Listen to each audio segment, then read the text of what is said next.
Presiden Amerika Serikat Donald Trump mengumumkan tarif baru sebesar 10% pada hampir semua barang impor yang masuk ke Amerika. Di samping itu, Trump memberlakukan tarif timbal balik terhadap sejumlah negara termasuk Indonesia.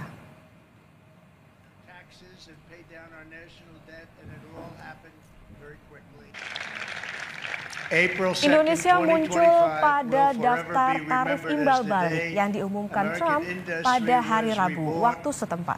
Trump bilang Indonesia menggetok tarif 64% untuk barang-barang dari Amerika.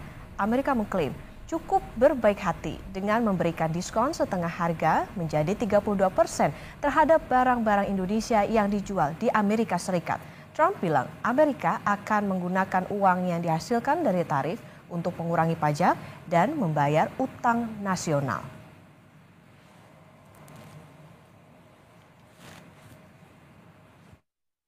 In a few moments, I will sign a historic executive order instituting reciprocal tariffs on countries throughout the world. Reciprocal, that means they do it to us and we do it to them.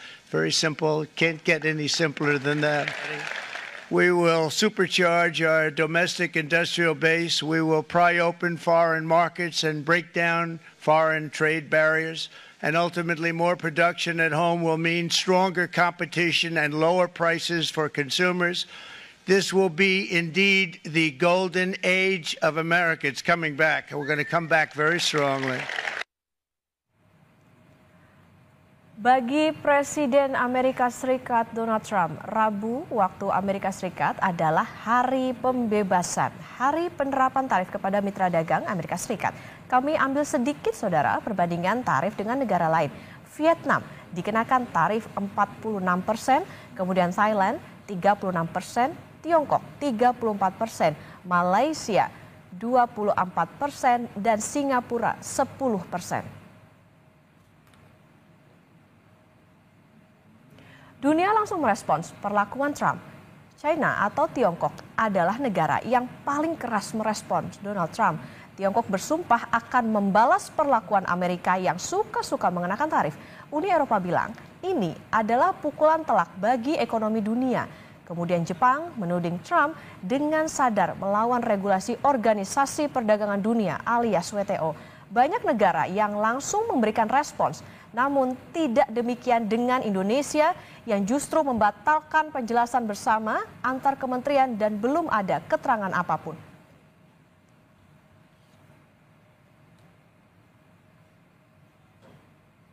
Kenapa Amerika Serikat sangat menekan Indonesia? Kami punya jawabannya saudara lewat data Badan Pusat Statistik. Bagi Indonesia, Amerika adalah surga ekspor karena kerap menghasilkan surplus neraca dagang.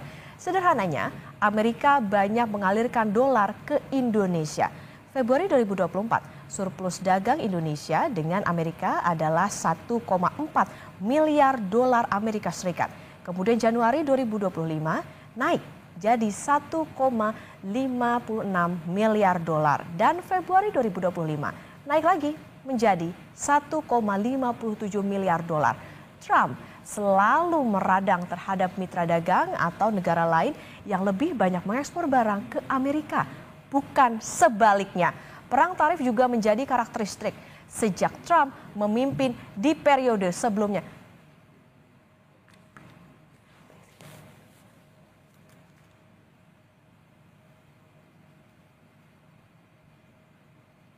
Anggota Dewan Ekonomi Nasional Khotib Basri bilang Indonesia harus bekerja sama dengan negara lain untuk melakukan negosiasi terhadap Amerika Serikat. Sebab perlakuan tarif Trump juga berlaku bagi banyak negara di dunia. Kita sudah mengantisipasi bahwa efek paling buruk itu adalah penurunan produksi untuk barang ekspor yang akan berdampak pada PHK. Sehingga beberapa langkah dipikirkan dan disiapkan untuk ini. Ini tidak bisa dilakukan sendiri dan karena ini tidak hanya terjadi di Indonesia, maka implikasinya adalah mungkin kita juga harus kerjasama dengan negara-negara ASEAN lain karena ini universal kan, ya. Jadi negosiasi ini selain kita lakukan secara bilateral, kita juga harus inisiatif untuk mengajak negara-negara ASEAN untuk secara bersama-sama melakukan negosiasi dengan pemerintah Amerika. Ya, kemudian yang berikutnya adalah yang juga penting, jika ekspor kita itu akan terkena, ya, bagaimana menjaga agar ekspor kita itu tetap kompetitif. Tiongkok bersumpah akan melawan. Eropa mengkritik keras. Jepang menuding Amerika sengaja melanggar aturan WTO. Kenapa Indonesia memilih bersikap diam? Kompas Bisnis akan tanya langsung ke Direktur Eksekutif Selyos, Bima Yudhistira. Selamat pagi Mas Bima. Selamat pagi. Mas Bima, secara mudah dulu, apa sebetulnya yang dimaksud perang tarif yang ditabuh oleh Donald Trump? Ya, perang tarif ini kan secara sederhana Amerika Serikat keberatan. Contohnya Indonesia menyumbang surplus perdagangan ke Amerika Serikat ya, yang berarti ada perdagangan yang dinilai tidak adil. Dan karena ini bagian dari janji kampanye Trump untuk membawa lebih banyak lagi industri ke dalam negeri Amerika. Jadi semua produk termasuk yang dihasilkan dari Indonesia yang dikirim ke Amerika itu harus mendapatkan tarif atau bea masuk yang lebih mahal. Sehingga produk yang dihasilkan Indonesia menjadi kurang kompetitif dibandingkan produk yang dihasilkan di dalam negeri Amerika. Basicnya itu. Nah, tapi semua sekarang meragukan hitung-hitungan 64% misalnya yang disebut sebagai hambatan tarif yang dibebankan Indonesia terhadap produk Amerika itu dasarnya tidak jelas. Karena di websitenya White House atau Gedung Putih itu memasukkan TKDN, dimasukkan devisa hasil ekspor 100% yang wajib disimpan dalam negeri dimasukkan sebagai hitung-hitungan. Begitu juga sebaliknya, begitu Indonesia kena tarif resiprokal atau tindakan balasan 32%, itu pun dasarnya juga tidak jelas. Trump hanya bilang bahwa Indonesia mengenakan 64% terhadap produk dari Amerika, kemudian kita balas ya, Trump bilang kita balas dengan 32%, itu sudah didiskon. Jadi Trump ingin bilang bahwa harusnya Indonesia kena 64%, tapi Indonesia dikasih 32%. Itu pun juga nggak ada dasarnya. Jadi artinya ini akan memicu reaksi. Yang disebut perang tarif adalah ketika negara yang merasa dinilai tidak adil oleh kebijakan tarifnya Trump, itu akan menyerang balik, akan retaliasi. Nah, ini yang dilakukan sebentar lagi oleh Eropa, kemudian Australia, dan negara-negara lain. Tapi dasar dari balas dendam tarifnya Amerika ini sekali lagi secara ekonomi itu tidak berdasar. Oke, artinya ini memang yang menjadi catatan adalah tidak jelas hitungannya meskipun Amerika mengklaim bahwa ya mereka sudah berbaik hati, harusnya 64 tapi dikasih 32. Nah, tentu ini dikhawatirkan bisa memicu tadi ya perang tarif antar negara. Nah, Mas Bima, apa sebetulnya beda tarif lama dengan tarif baru bagi barang Indonesia yang diekspor ke Amerika? Ya, jadi ada dua jenis atau kategori. Yang pertama adalah barang yang memang terkena tarif ad valorem. Kemudian yang kedua adalah barang yang mendapatkan fasilitas GSP, Generalist System of Preference. Itu tarifnya 0%. Contoh sederhananya begini, misalnya sepatu yang terkena tarif ad valorem itu sebelumnya 12%. Begitu dikenakan resiprokal 32%, berarti berapa? 44% yang harus dibayar oleh konsumen Amerika. Ini karena semua nanti diteruskan kepada konsumen Amerika. Jadi sepatu made in Indonesia yang dikirim ke Amerika itu mulai 9 April 2025 tarifnya menjadi 44%. Nah, itu yang membuat perbedaan antara tarif lama dengan tarif baru. Tadinya 12 menjadi 44%. Itu kan signifikan sekali ya dampaknya terhadap produsen dari sepatu. Kemudian hampir sebagian besar produk itu akan kena. Nah, yang jadi pertanyaan, apakah 3.500 produk atau item yang masuk kategori 0% tarif sebelumnya ke Amerika, GSP itu, apakah itu kemudian harus kena tarif yang baru juga? Nah, ini kemungkinan besar karena ada baseline 10% tarif, artinya adalah semua produk Indonesia yang dikirim ke Amerika itu minimum akan kena tarif 10%. Plus kemudian 32%. Nah, itu yang dilihat dari kebijakan barunya. Artinya ini akan menjadi semakin mahal begitu barang-barang yang dikirim dari Indonesia dan ini tentu berdampak pada bagaimana daya saing produk-produk dari Indonesia. Mas Bima, kalau negara lain itu kan langsung merespon. Sedangkan Indonesia sampai saat ini masih diam nih. Gimana sikap diam pemerintah ini bisa dibaca oleh pengusaha ataupun juga industri? Ya, kemarin kan press-con-nya di-cancel oleh pemerintah Indonesia karena masih banyak item yang harus dipelajari. Katanya begitu. Artinya apa? Artinya memang kita harus sangat hati-hati.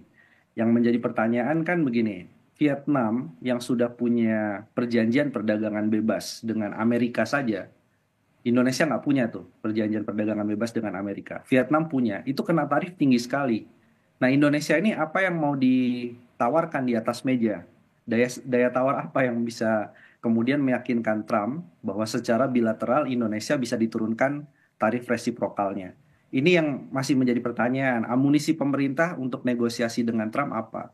Jadi opsinya sekarang ini adalah mengajak negara lain iya, atau cari negara lain untuk melakukan pengalihan dari ekspor. Nah, itu sebagian mudah, sebagian juga agak susah. Contohnya misalnya fashion. Jadi brand-brand besar itu untuk mengalihkan ekspornya kemudian ke Indonesia, ke negara lain, itu belum tentu semudah itu kan. Karena soal harga, karena soal kualitas juga perlu ada penyesuaian. Otomotif juga sama. Otomotif itu kalau bergeser pasarnya dari Amerika ke Timur Tengah, itu memang gampang ngomongnya nih, tapi produk yang disukai masyarakat Timur Tengah dengan Amerika itu punya banyak spesifikasi yang berbeda. Jadi nggak semudah itu melakukan pergeseran. Jadi sekarang oke, negosiasi bersama dengan negara-negara ASEAN satu hal, atau kita perlu memperkuat intra perdagangan dengan BRICS. Jadi saya kira ini kita ke depan akan makin mendekat dengan negara-negara BRICS, baik China, India, kemudian Brazil dan Afrika Selatan, plus beberapa Timur Tengah, sebagai cara untuk mendiversifikasikan ekspor dari Amerika ke negara-negara non-Amerika. Oke, secara singkatnya mungkin ini bisa menempuh jalur diplomasi ataupun juga negosiasi bersama dengan negara-negara lain yang jadi korban begitu ya atas tarif yang diberlakukan oleh Trump di era yang baru ini. Mas Bima, nanti akan kami lanjutkan usai jeda dan saudara tetaplah bersama kami di Kompas Bisnis.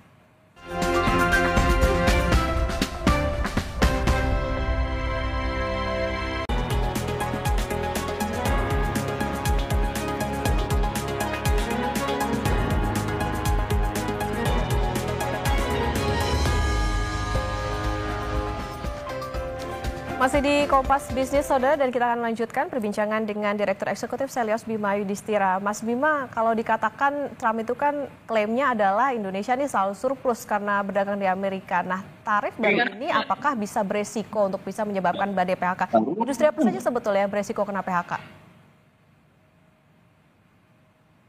Artinya oblak ya.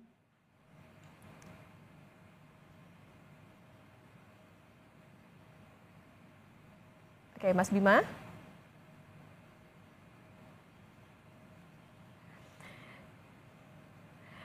Ya baik saudara, tadi sembari kita menantikan berbincangan dilanjutkan bersama dengan Direktur Eksekutif Selyos Bima Yudhistira bahwa tadi dikatakan dengan adanya kebijakan atau tarif barang impor di mana Indonesia terkena tarif timbal balik yang dikatakan ini ada 64%, tetapi yang jadi catatan adalah itu tidak jelas dijelaskan secara gamblang begitu mengapa harus 64% meskipun atau 32% maksud kami, karena Trump sendiri mengklaim bahwa ini sudah berbaik hati begitu atau ini sudah setengah dari apa yang ditetapkan oleh Indonesia terhadap Amerika Serikat yaitu 64%.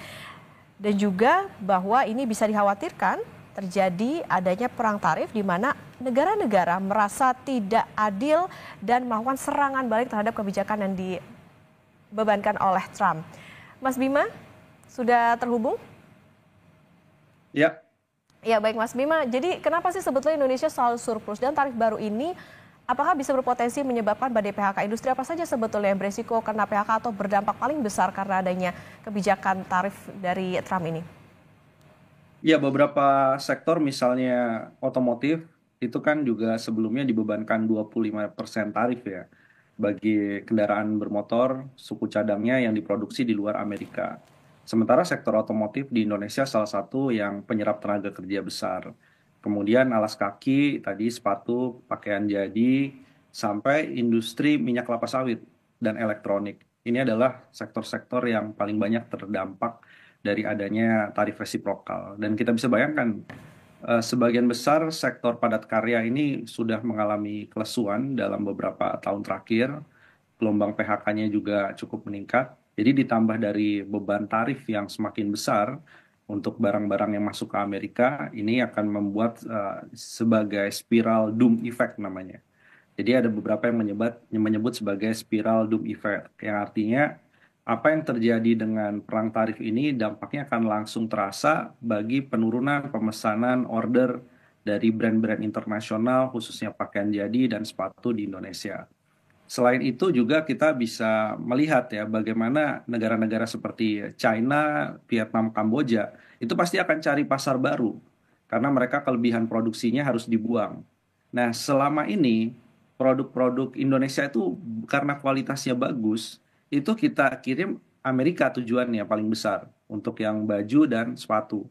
Sementara Vietnam, China, dan Kamboja itu justru semakin lama semakin penetrasi produk-produknya ke Indonesia. Jadi bisa dicek ya di brand-brand fashion yang ada di Jabodetabek itu kalau kita beli cek di belakang labelnya itu made in Kamboja, Sri Lanka, Bangladesh, Vietnam.